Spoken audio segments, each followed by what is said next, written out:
He was a master of ending lives until he met the woman whose only mission was to save them. Min-Jun Park was a man built from ice and iron, a shadow in the Korean underworld who viewed life as a game of survival where love was the ultimate losing move.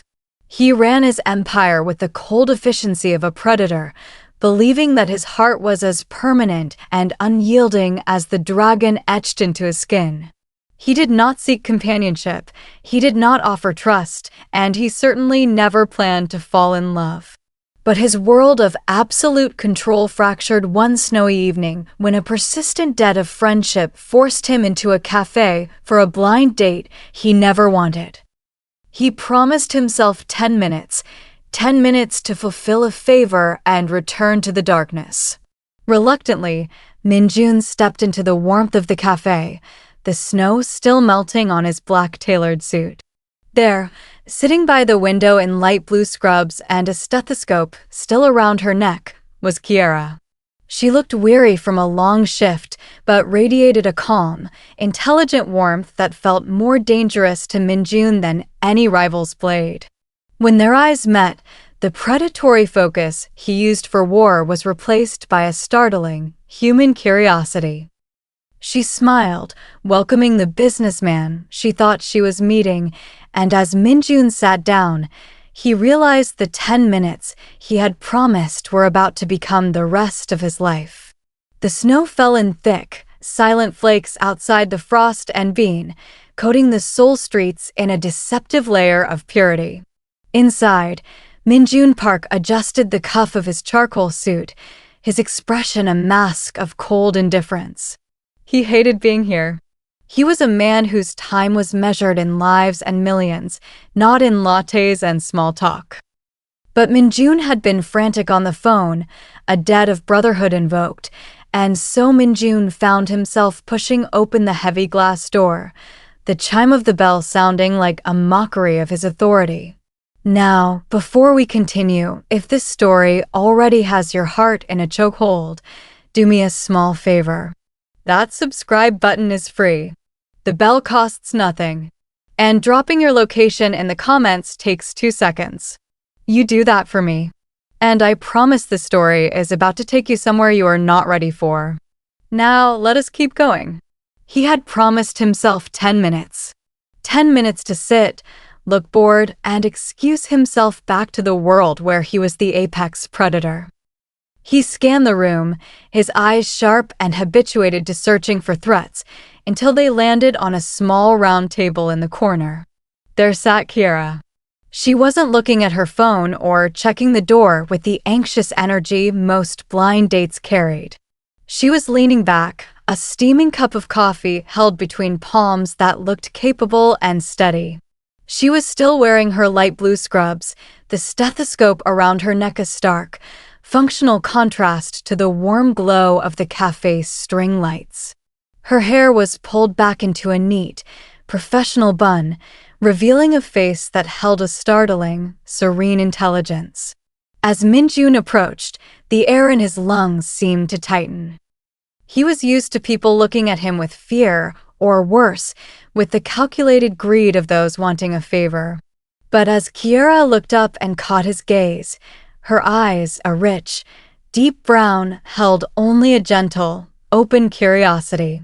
"You must be Min-Jun," she said, her voice like a soothing balm against the jagged edges of his day. He didn't answer immediately.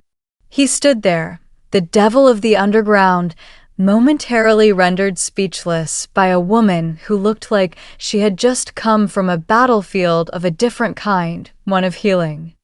He noticed the slight fatigue in the corners of her eyes, the smudge on her ID badge, and the way she didn't flinch as he loomed over the table in his expensive, intimidating layers. "I am," he finally managed, his voice sounding raspier than usual. He pulled out the wooden chair, the screech of the legs against the floor echoing in the quiet space. "I'm Kiara," she said, offering a small, tired, but genuine smile.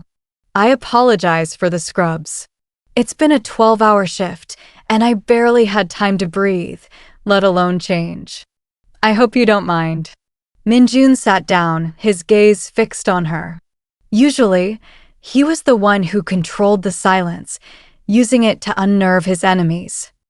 But Kiara occupied the silence with a comfortable ease. He looked at her stethoscope, then back to her calm face. For the first time in years, the strategic chess player in his mind went quiet. The 10-minute timer he had set in his head didn't start. Instead, as the scent of roasted coffee and her faint, antiseptic perfume filled his senses, he found himself leaning forward. "I don't mind at all," he said, and for once, it wasn't a lie designed to manipulate. It was the truth. Kiara took a sip of her coffee, the warmth of the mug seeming to seep into her weary frame. "I'm sorry if I'm a bit scattered," she said, her voice soft but steady. "I spent the last 4 hours in the trauma ward. We had a multi-car pileup on the Han Bridge. It was heavy." Min-Jun watched her intently. In his world, heavy meant a shipment lost to the authorities or a hit that went sideways. It meant calculated retaliation and cold numbers. But as Kiara spoke, he realized her version of the word was anchored in something he had long ago discarded, a raw, unfiltered connection to human life. "You stay until the work is done," Min-Jun remarked, his tone neutral but observant. He noted how her fingers traced the rim of her cup, a rhythmic motion that betrayed the adrenaline still humming beneath her calm exterior. "I stay until they're stable," she corrected gently. There was a young man tonight, barely 20. He was terrified, more of the needles than the actual injuries. I had to hold his hand for 20 minutes just to get the 4 in. My supervisor told me I was wasting time, that we had 3 more arrivals coming in, but I couldn't leave him. He just needed to know someone saw him as a person, not just a chart. Min-Jun felt a strange, uncomfortable prickle at the back of his neck. To him, empathy was a tactical liability. If you cared about the person across from you, you couldn't make the hard choices. You couldn't be the dragon. Yet, looking at Kiara, he didn't see weakness. He saw a different kind of power, one that didn't require a tailored suit or a lethal reputation to command a room. She was a woman who walked into the chaos he often helped create, and she did it armed with nothing but kindness. "Why?" he asked, the question escaping before he could filter it. If the supervisor was right and more were coming, why stay for one? Kiara leaned forward, the warm light of the cafe reflecting in her eyes. "Because everyone is someone's everything, Min-Jun. If we stop seeing that, we're just machines." "And I didn't become a nurse to be a machine." He looked down at his own hands, clean and manicured, tucked away in the pockets of a suit that cost more than a nurse likely made in a year. Those hands had signed orders that broke families apart. They had never held a stranger's hand to offer comfort.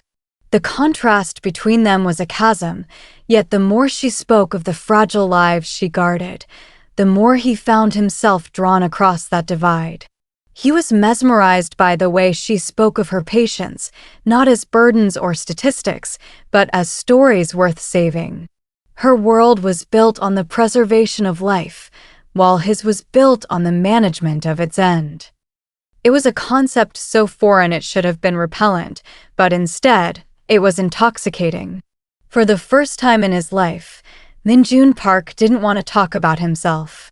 He didn't want to play the role of the powerful boss. He simply wanted to listen to the healer across from him, wondering if the empathy she gave so freely to strangers could ever find its way into a heart as scarred as his. The 10-minute mark passed in total silence, unnoticed and ignored.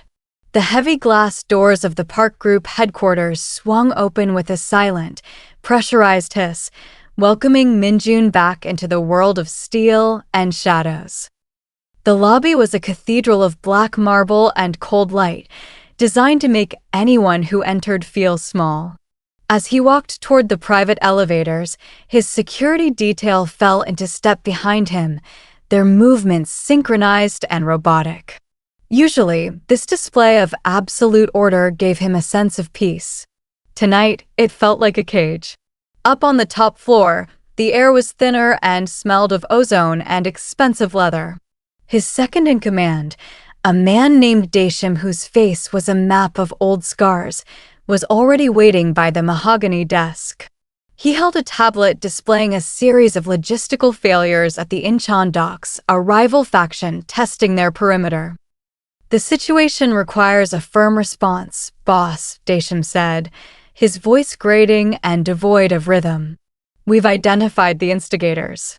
If we move tonight, we can make an example of them by dawn." Min-Jun sat in his high-backed chair, his eyes drifting to the window where the Seoul skyline glittered like spilled diamonds. Somewhere out there, in a cramped apartment or a brightly lit hospital ward, Kiara was likely just finishing another task, perhaps still thinking about the businessman she had met over coffee. He looked down at the tablet. The firm response Daeshim suggested involved a calculated act of violence, a move on the chessboard meant to inspire fear. For years, this had been his only language. But as he looked at the grainy photos of the men they intended to target, Kiara's voice echoed in his mind. "Every one is someone's everything." "Boss?" Daeshim prompted, sensing the unusual lapse in focus. "Shall I give the order?" Min-Jun's hand went to the side of his neck, his fingers tracing the textured ink of the dragon tattoo. The symbol of his power suddenly felt heavy, like a shackle. He thought of Kiara's tired smile and the way she had looked at him, not as a monster to be feared, but as a man to be known. In the sterile silence of his office, the violence of his business felt suddenly, jarringly hollow. It was a cycle of destruction that produced nothing but more shadows. "Not tonight," Min-Jun said, his voice cold but layered with a new weary weight. Daeshim blinked, his composure momentarily breaking. "But the provocation. Increase the guard at the perimeter. Secure the assets." "But no blood," Min-Jun interrupted, standing up to face the window. "I want a different approach. Find out who is funding them. We take their leverage, not their lives." Daeshim hesitated, then bowed stiffly and retreated, leaving Min-Jun alone in the sprawling silence of his empire. He leaned his forehead against the cool glass of the window. He had everything a man could desire: wealth, influence, and a name that made the city tremble. Yet, as he watched the snow continue to fall over the city, he realized he had never felt more impoverished. The warmth of the cafe was miles away, but the memory of it was the only thing keeping the chill of the dragon's shadow at bay. The transition from a man of shadows to a man of the light required a different kind of strategy, one that didn't involve force, but a meticulous, silver-tongued deception. As their dates moved from the quiet cafe to candlelit dinners and walks along the Han River, Min-Jun began to construct a golden cage of lies. To Kiara, he wasn't the dragon of the underworld. He was Min-Jun Park, a high-level executive at an international trade firm. It was a role he played with chilling perfection, utilizing his natural authority and expensive tastes to validate the persona. "You seem so carries the weight of the world on your shoulders today," Kiara remarked one evening as they strolled through a park, the winter air crisp between them.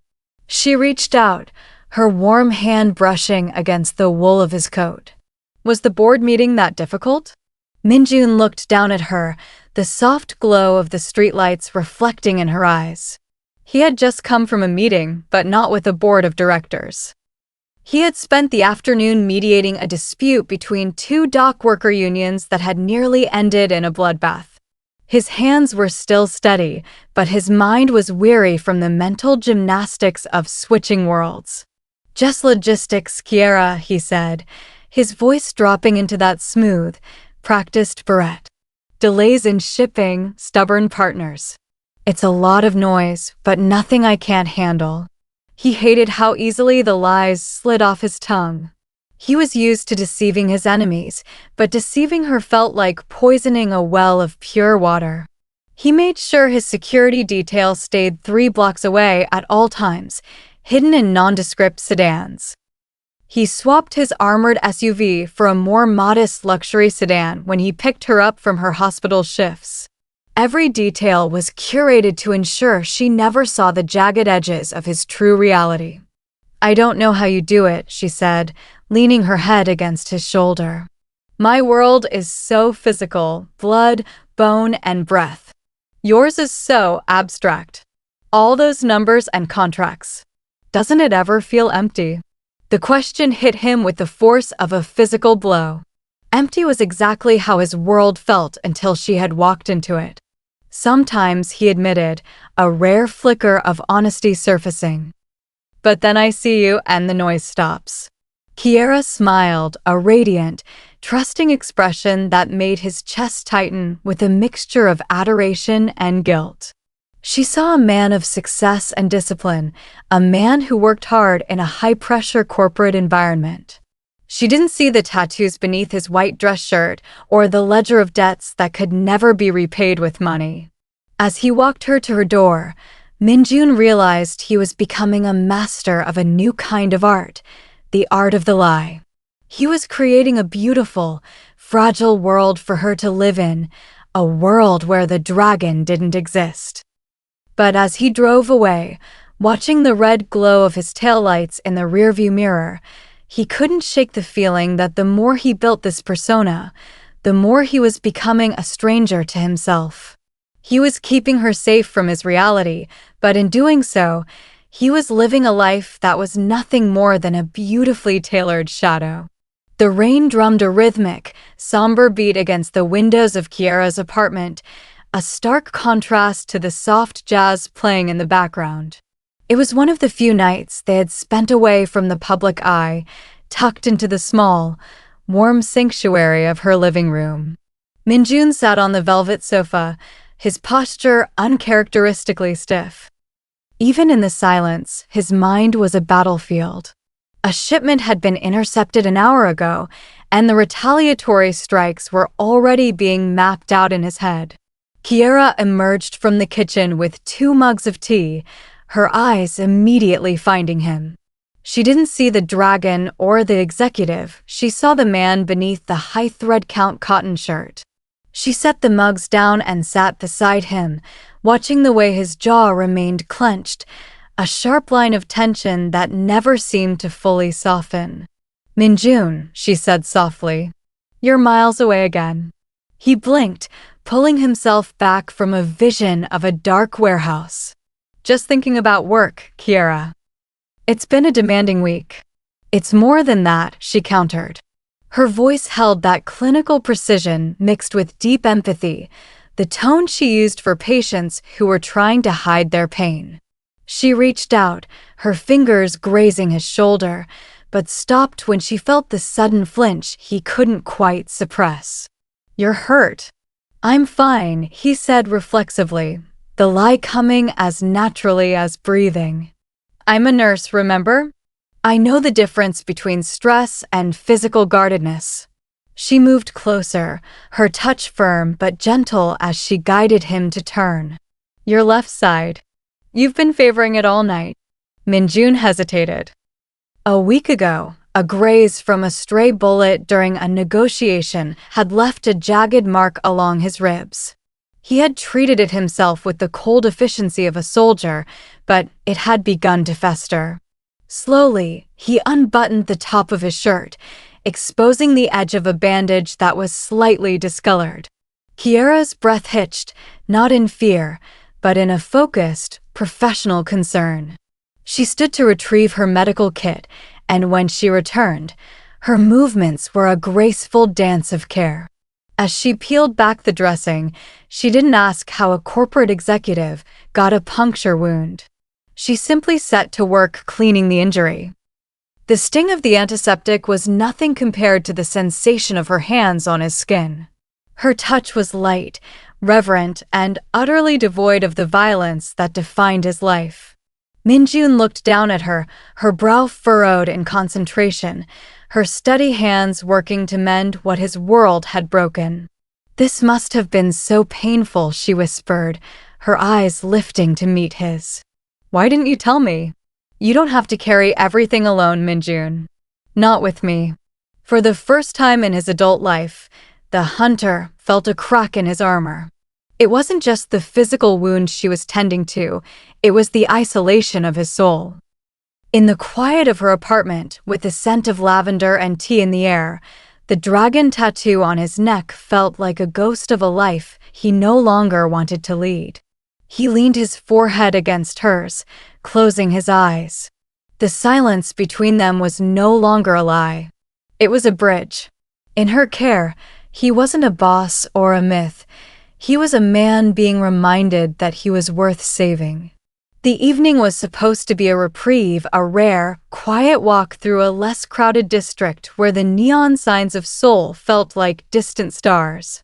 Min-Jun walked close to Kiara, her hand tucked into the crook of his arm. For a few fleeting moments, the weight of the park group felt like a jacket he had finally taken off. They were talking about something ordinary, a favorite book she wanted him to read, and for once, Min-Jun wasn't scanning the rooftops.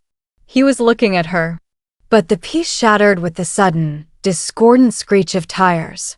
A black sedan veered sharply toward the curb, cutting off their path. Min-Jun's internal clock, dormant for the last hour, snapped back into high alert in a heartbeat. He felt the cold, familiar rush of adrenaline as he stepped in front of Kiara, his body becoming a shield before he even consciously processed the threat. The rear window of the sedan rolled down, and the glint of a barrel caught the streetlights. "Get down!" Min-Jun roared, his voice no longer that of a corporate executive, but the gravelly command of a warlord. He tackled Kiara toward the stone alcove of a nearby clothes shop just as the rhythmic thud-thud-thud of a suppressed weapon tore through the air. Glass from a boutique window showered over them like lethal diamonds. Min-Jun pulled a compact firearm from his inner jacket, a weapon Min-Jun the executive should never have possessed. He fired 2 precise shots at the sedan's tires, his face a mask of predatory fury. The car fishtailed, its engine roaring as the driver realized the easy target had teeth. With a desperate burn of rubber, the attackers fled into the night, leaving behind a ringing silence and the smell of burnt ozone. He turned to Kiara, his chest heaving. She was pressed against the cold stone, her eyes wide, staring not at the receding car, but at the gun still gripped in his steady hand. The stethoscope she usually wore was gone, replaced by the trembling hands she pressed to her mouth. "Min-Jun," she whispered, her voice fractured. "What? Who were they? Why do you have that?" The lie died in his throat. He looked at her, the woman who spent her days mending what men like him broke, and saw the raw, naked terror in her gaze. He had spent weeks building a sanctuary for her, a world of soft lights and gentle truths, and in 30 seconds, the blood of his real life had bled through the canvas. He didn't answer. He couldn't. He quickly tucked the weapon away, his mind racing. This wasn't just a random act of violence, it was a message. His enemies had found his pulse, and that pulse was Kiara. As he helped her up, his touch, once a source of comfort, now felt like a brand of danger. He saw the way she looked at his tailored sleeve, perhaps imagining the dragon ink hidden beneath.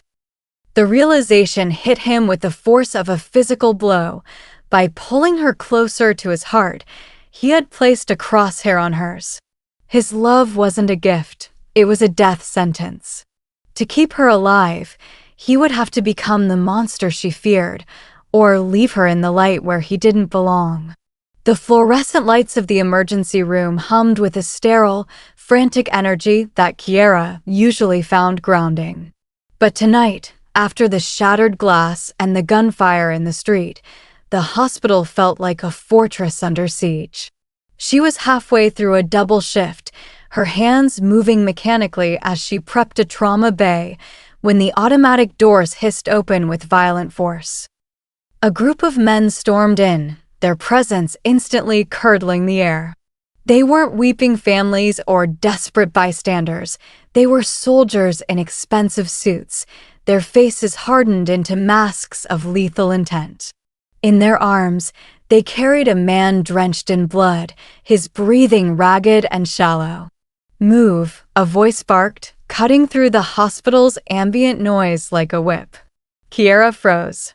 She knew that voice. Min-Jun stepped into the center of the trauma ward. He was no longer the man who leaned across cafe tables with a soft smile. He was a force of nature. His white dress shirt was unbuttoned at the collar, splattered with crimson, and his eyes were cold, calculating, and terrifyingly efficient. He was shouting orders to his men and the hospital staff alike, his authority so absolute that even the seasoned head surgeon hesitated before obeying. "Kiara." He saw her. For a split second, the mask of the warlord flickered, but the chaos of the moment pulled him back. He wasn't there as a visitor. He was the one in charge of the life and death unfolding on the gurney. As he reached out to steady the wounded man, his shirt sleeve pulled back, fully exposing the side of his neck. Under the harsh, unforgiving surgical lights, the dragon tattoo was no longer a hidden secret. It was a dark, serpentine mark of power that seemed to breathe against his skin. To Kiara, it wasn't just ink, it was a confession. It linked him to every shadow, every rumor of the Park group that she had ignored in favor of the man she loved. She watched him command the room, his movements precise and devoid of the empathy she had once seen in his eyes. He dealt with the doctors not as a partner in care, but as a ruler demanding a result. He was dangerous. He was the very thing she spent her life fighting against, the source of the wounds she spent her nights suturing. "Save him," Min-Jun said, his voice low and vibrating with a threat that didn't need to be spoken. He wasn't looking at the surgeon. He was looking directly at Kiara. In that moment, the executive was dead. The businessman was a ghost. Standing before her was the dragon of the underground, a man who moved through a world of blood with an ease that broke her heart. Kiara looked at the stethoscope in her trembling hands and then back at the man who had lied to her with every kiss. The emergency room was filled with the sound of monitors and shouting, but between them, there was only a devastating, silent realization. The healer had finally seen the true face of the hunter. The sterile silence of the hospital's rooftop was a stark contrast to the bloody chaos of the ER below. Min-Jun stood by the railing, the cold wind whipping his soot-stained shirt, looking out over the city he had spent a lifetime conquering. The dragon on his neck felt like it was constricting his throat. When the door behind him opened, he didn't need to turn to know it was her. The scent of antiseptic and lavender followed her like a ghost. "Who are you?" Kiara's voice was hollow, stripped of the warmth that had become his only sanctuary. Min-Jun turned slowly. In the moonlight, the shadows under his eyes made him look like the specter people whispered about in the dark. "I am exactly what you saw down there, Kiara. I am the reason that man is on a ventilator. I am the reason the streets stay quiet, and the reason they bleed when the silence is broken." Kiara walked toward him, stopping just outside his reach. Her scrubs were stained with the blood of his associate, blood he had brought to her doorstep. "You lied to me. Every dinner, every walk, every word about your corporate life. You let me believe I was falling for a man of integrity while you were building a throne out of bones. I was trying to protect you," he rasped, the words feeling weak even to him. "You weren't protecting me, Min-Jun." "You were hiding from yourself," she countered, her eyes shimmering with unshed tears. "I spend my life fighting to keep hearts beating. You spend yours deciding who should stop. There is no middle ground here. You cannot be the man who holds my hand and the man who holds a gun." Min-Jun looked at his hands, the hands she had mended just days ago. She was right. The two worlds were irreconcilable. To keep her, he would have to bring her into the darkness, which would eventually destroy her light. To let her go would be to return to a hollow existence where power was his only companion. I can't just leave, Kiara, he said, his voice dropping to a dangerous, desperate low. The park group is a machine. If I step out, the gears will grind over everything I care about. My enemies won't let me retire to a quiet life. They will see it as a weakness. They will come for me. They will come for you. Then fight, Kiara whispered, stepping closer until she was looking directly into the eyes of the dragon. For the first time in your life, fight for something that isn't power. Fight for the peace you pretend to have with me. If you want to be the man I thought you were, you have to kill the monster you've become. The weight of the choice settled in his chest like lead. To exit the underworld meant a final, total war. He would have to dismantle his own empire, betray the code he had lived by, and risk everything on a slim hope of redemption. It was a suicide mission for a man who had never believed in miracles. Min-Jun reached out, his thumb grazing her cheek, catching a stray tear. The dragon tattoo was fully visible, a mark of his past, but his eyes were fixed on the future she represented. If I do this, he said, there is no going back. I will have to burn it all down to make sure the ashes don't touch you. Then let it burn, she said softly. In the silence of the snowy night, Min-Jun Park made his choice. He wasn't going back to the darkness to rule it. He was going back to end it. The price of peace would be paid in fire, but for the first time, he had something worth the cost. The smoke of the final conflict had long since cleared, leaving behind a city that felt lighter, as if a great, suffocating weight had been lifted from its chest. For Min-Jun, the cost of that clarity had been everything. He had systematically dismantled the park group, turning assets into legitimate charities and stripping the dragon of its teeth. There were no more armored convoys, no more whispered orders in the dark, and no more blood on his hands. He was a man who had burned his own throne to ensure the fire didn't reach the only person who mattered. Months had passed in a forced, necessary silence. He had stayed away to ensure the echoes of his war had truly died out, living a life of quiet, unremarkable labor. But as the first snow of a new winter began to dust the streets of Seoul, he found himself walking toward the same small cafe where his world had first fractured and then healed. He wore a simple wool coat, no longer the razor-sharp tailored suits of a warlord. His neck was wrapped in a scarf, hiding the ink that was now a ghost of a former life. When he pushed open the door, the bell chimed with a familiar, welcoming ring. Kiara was there, sitting at the same round wooden table. She wasn't in scrubs this time. She wore a soft cream sweater, her hair falling loosely around her shoulders. She looked up as he approached, and for a heartbeat, time seemed to suspend itself. The air wasn't thick with the tension of a lie or the fear of a secret. It was just them. "You came back," she whispered, her eyes searching his face. She didn't look for the dragon. She looked for the man who had promised to change. "I had to," Min-Jun said, his voice steady and warm. He sat across from her, his hands resting openly on the table, clean, scarred only by honest work, and no longer trembling with the weight of hidden weapons. "I needed to show you that the fire is out. There's nothing left of that world but the man standing in front of you." Kiara reached across the table, her fingers interlacing with his. Her touch was exactly as he remembered, a tether to a reality where life was precious and love was possible. "I heard what you did. People are calling it a miracle, how the shadows just vanished." "It wasn't a miracle," Min-Jun replied, a soft smile touching his lips. "It was a choice. You told me once that everyone is someone's everything. I realized that if I wanted to be your everything, I couldn't be anyone else's nightmare."